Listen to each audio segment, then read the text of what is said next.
저희 성별 정체성을 떠나 제가 이 나라를 지키는 훌륭한 군인 중 하나가 될 수 있다는 것을 모두에게 보여주고 싶습니다.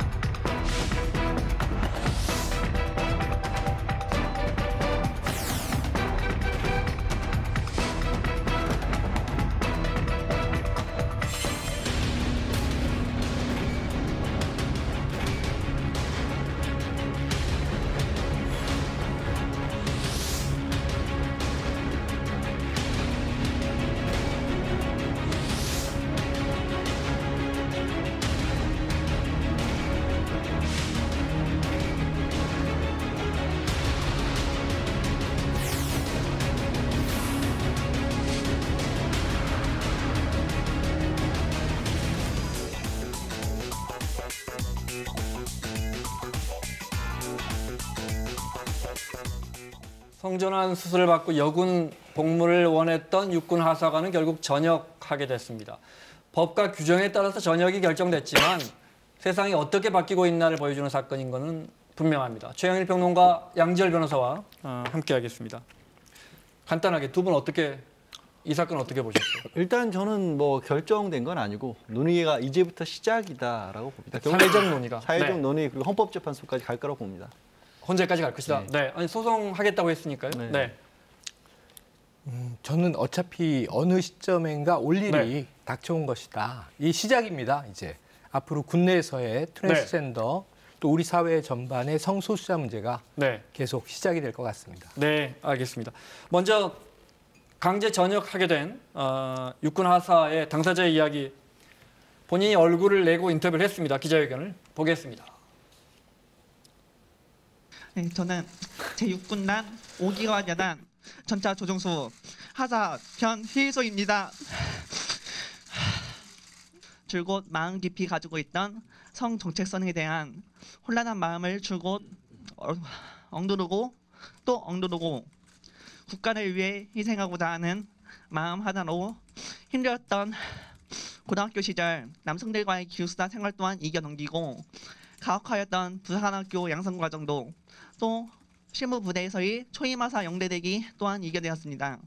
주변에서는 힘들어하는 저를 두고 현역 복무 부족한 심의를 받는 것은 어떠냐라고 권유를 할 정도였습니다.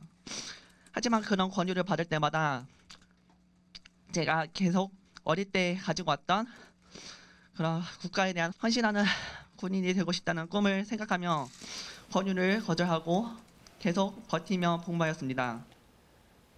자, 인터뷰 기자회견만 봐도 그동안의 고민과 고통 이런 게 고스란히 드러납니다. 스스로 얼굴을 내고 기자회견을 했어요. 저 이제 눈물을 보일 때 이제 진정성, 군에 대한 어떤 충성심, 뭐 국가에 대한 봉사하고 싶은 마음, 애착 그대로 느껴졌고 또 한 개인의 성 정체성의 혼란, 그것을 바로잡기 위한 또 개인적인 고통이 있었을 거 아닙니까? 그것도 이제 느껴져서 저는 이름과 얼굴을 공개한 게 정말 좀 가슴 아픈 일이지만 우리 사회적 담론을 위해서 잘된 일이다 이렇게 보는데요.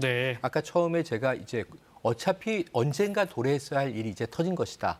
그런데 이게 군이라는 그 직업적, 조직적 특수성이 있는 거예요. 한번 생각을 해보시면 이게 굉장히 늦은 걸 수 있습니다. 하리수 씨가 대한민국 최초의 트랜스젠더로 성별 정정을 인정받을 때가 2002년경이에요.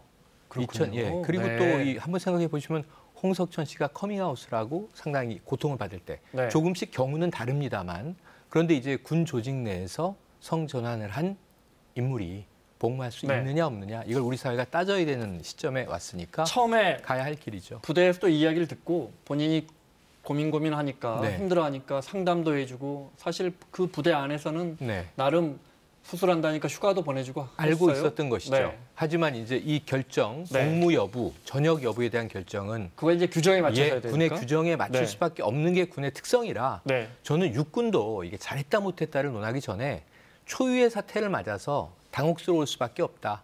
이것도 제가 보기에는 전역 결정도 강제 전역이지만 뭐 고심에 찬 결정인데 우리 사회가 바로 잡아야겠죠. 제도가 시대를 앞서갈 수는 없으니까 맞습니다. 이렇게 시대를 앞서가는 일들이 생기면 이제 제도가 맞춰서 빨리빨리 따라가야 하는 거고 그 제도 여쭤보면 그러니까 장애를 얻은 장애 3급인가 판정 났죠? 3급입니다.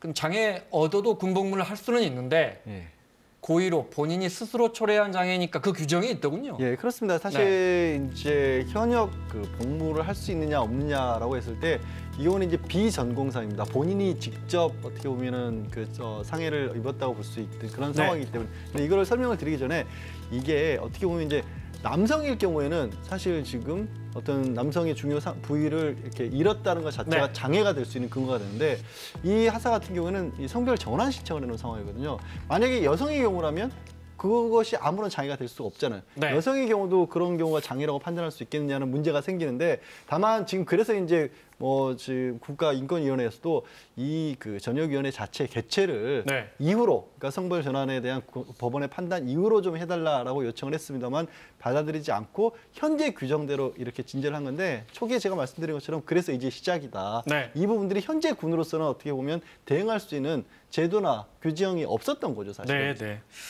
선진국 물론 선진국이 꼭 우리가 따라가야 할 정답은 아니지만 선진국은 점점 이 트랜스젠더들 성 전환한 분들을 복무를 허용하는 쪽으로 가고 있고. 뭐 영국이나 이스라엘 같은 것도 18개 국가들, 미국도 사실상 허용을 하고 있고요. 오바마 행정부 때 허용했다가 요즘 좀 엄격해졌다고 허용을 했고 트럼프 대통령이 오바마 행정부의 명령을 또 바꿔서 새롭게 이제 입영을 금지하는 지침을 내렸다가 이게 또 미국 대법원에서 위헌 결정을 받았습니다. 그렇기 때문에 사실상 미국도 다시 허용이 됐다라고 봐야겠죠.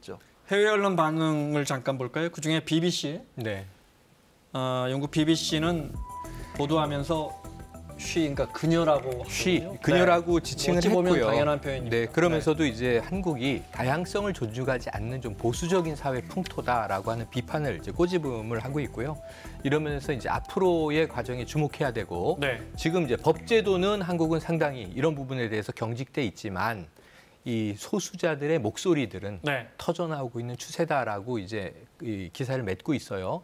지금 이 부분에 있어서는 말씀하신 대로 전 해외 사례가 꼭 정답이고 우리 사례가 오답은 아니라고 보는데 이제 우리 사회 내부의 문제가 됐어요. 저는 이 말씀을 한번 드리고 싶어요. 심신장애라고 볼 수밖에 없는 우리 군 인사법의 규정이 경직돼 있었지만 이 변호사가 여성이었다. 그의 어떤 심정적 정체성을 인정을 해서 생물학적으로 남성 취급을 받았지만 여성이었다라고 정체성을 인정하면 심신훼손이 아니고 치료가 되는 거예요. 수술을 했다는 것은. 그렇지 않습니까? 역으로 피우진 전 보훈처장이 이 헬기 조종을 하던 중령 시절에 유방암 수술을 했어요. 근데 온전한 가슴도 군 복무에 부담이 돼서 수술을 제거했어요. 이것 때문에 장애 2급 판정이 나서 강제 전역됐어요. 행정소송을 해서 복직이 됐습니다. 정년 퇴임을 했거든요. 이런 사례를 보면은 남성 여성에 대해서 심신 장애가 좀 무리하게 적용되는 경우가 있는데 이것은 군이 이런 경우가 워낙 없었기 때문이긴 하지만 이제부터는 조금 더 섬세하게 고쳐야 할 것 같습니다. 변희수 하사 전차 조종 잘하고 누구보다 잘하고 문제가 없다는 그 부분도 좀 들어볼까요? 초임하사식이 혼란한 마음으로 막아갔지만 그래도 결심이 선후 제 주특기인 전차 조종 또한 기량이 늘어 19년도 초만 대대 하사 중 유일하게 전차 조종 A 성적을 받을 수 있었습니다. 보직이 참모부서 담당으로 변경된 후에도 참모 업무를 성실히 수행하였고 공군 참모총장 상장을 받는 성과도 이뤄낼 수 있었습니다. 제가 계속 복무를 할 수 있게 된다면 저는 용사들과 같이 취침하며 동고동락하며 지내왔고 그 생활을 직접적으로 경험한 유일한 여군이 될 것입니다.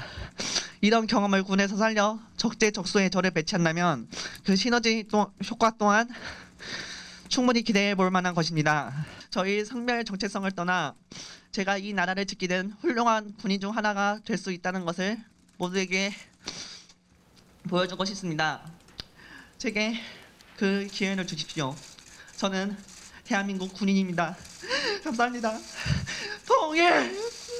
여기까지 보겠습니다. 전차 조종 능력은 군에서 또 인정을 받았던 것 같고요. 상을 받은 적도 있고. 하지만 우리 제도에서 여군 복무는 어려운 거죠. 그러니까 여군도 전차 조종을 할 수 있습니다. 병과는 허용되어 있긴 합니다. 다만 이게 또 어떤 변호사가, 문제가 있냐면 그러면 남자 군인으로서 입대를 했을 때 여군으로 변환이 되는 게 근거 규정이 사실은 없을 거 아니겠습니까? 네, 네. 그리고 또 몇 가지 문제가 있는 게 이게 의무 복무를 해서 그러니까 병역 의무를 이행하기 위해서 들어간 게 아니라 직업으로 들어간 상황이기 때문에 이게 또 직업의 문제가 있고 병역의 문제가 있고 여러 가지 문제가 복합적으로 고려가 돼서 그래서 제가 아까 논의의 시작이고 결국에는 아마 뭐 예를 들어서 직업 선택의 자유 같은 것들